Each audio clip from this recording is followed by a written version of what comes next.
je ne peux pas vous dire que j'ai une foi à toute épreuve. Mais vous avez quand même une certitude que quelque part il y a quelque chose? Ou une intuition, Jean d'Ormesson? Même pas une intuition. Je vais vous dire ce que j'ai, une espérance. Une espérance. La forme de ma foi, c'est l'espérance. Je suis un catholique agnostique. J'aime bien les contradictions, je dois vous dire. Un oxymore, comme la création de l'univers. Un oxymore comme la création de l'univers.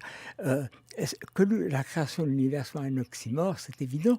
Vous avez une pointe d'épingle 1000 fois, 1 milliard de fois plus petite que le plus petit atome, et des températures énormes, et une densité énorme, si ce n'est pas un oxymore.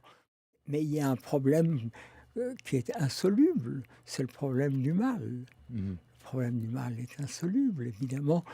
Auschwitz, ça posait de nouveau le problème de Dieu. Dieu peut-il survivre à Auschwitz ? Et donc, c'est très difficile. Tout ce que je peux faire, c'est dire que j'espère qu'il y a quelque chose. S'il n'y a rien, vous savez, s'il n'y a rien, C'est pas grave. c'est triste.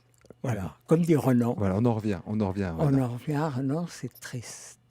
Mais vous savez qui sont les gens que j'admire le plus? Les gens que j'admire le plus, ce sont les athées. Pourquoi? Parce que les athées font du bien aux autres.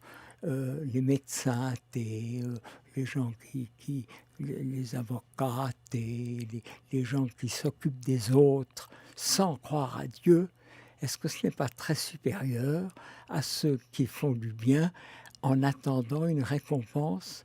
Ma formule est que à la droite de Dieu, il y aura un athée.